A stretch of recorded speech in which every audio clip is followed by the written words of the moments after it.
And a person came up to me and said, "Are you the place that talks about being recovered? How can you do that? This is a chronic, lifelong, uncurable illness."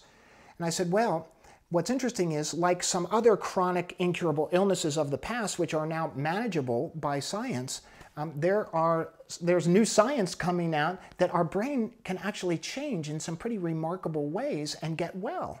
So we're on the forefront of some really very important science that proves that our brains can change."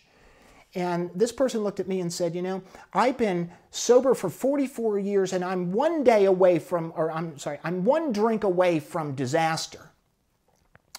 And I thought, you know, how unfortunate to live that way, in that kind of state of fear. And I can tell you in my own journey, you know, I've been sober for a pretty long time, and I don't even choose to use that word. I've been evolving. I've been free. And I have to tell you that if this wasn't my primary business, I probably wouldn't think about it that much, because I'm referencing myself from a whole different point of view. And I can tell you that that has changed. This change that I was talking about earlier is a deep cellular change. And through the science of epigenetics, and that's now documented, that our cells actually can express themselves differently from year to year. People very often say, "Hey, I'm an addict in recovery, I'm in recovery. And I wondered, my thought around that was, okay, so I've been sober for 30 years, and now I'm having some issues in my life. When can I stop blaming the fact that I was an alcoholic 30 years ago on my current life situation? When do I get to say I'm just a guy having some issues today, like every guy having issues?" And that became this quandary that I had. And it became a point of reference, really. And it became an aspect, hey, when do I get to do that? When am I recovered? When am I free? When have I changed? And I think what Bill Wilson is talking about is, when have I had my spiritual awakening? And that's what step 12 talks about, is a spiritual awakening. And what that means is that, well, I used to be a certain way, and I looked at things a certain way, and now I'm a different way, and I'm looking at things from a whole new way.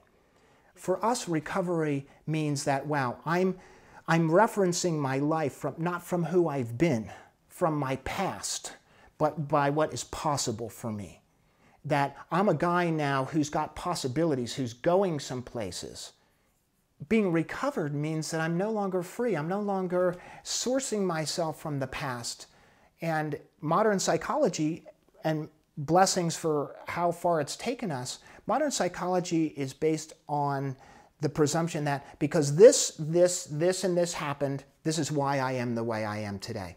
And how true that is when we keep going back and saying, you know what, my parents loved me too much. They didn't love me enough. I was abandoned when I was, all of these things, which, unless we get to the root, keep resurfacing again and keep stalking us in our life.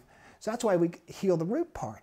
Once I'm done with that, now I can begin, okay, what's possible for me? So what we've done here is create something that is so revolutionarily different that we help people to get to this underlying bit so they can have more than a cerebral understanding, that they can have, we call them the aha moments, when something happens and we get it at that cellular core level, that then it's theirs. It becomes an experience.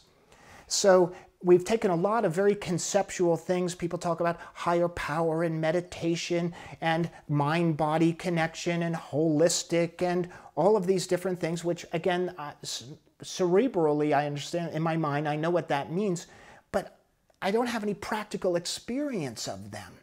And if I don't have a practical experience of higher power or connection or love or the different things that are very often talked about, these concepts, what we've done is make them experience, because then they're real. And when I have something that's mine and it's real, all of a sudden it's no longer a tool, it's a practice, it's part of me. And when we have that, then change is possible, and I know it because I've done it.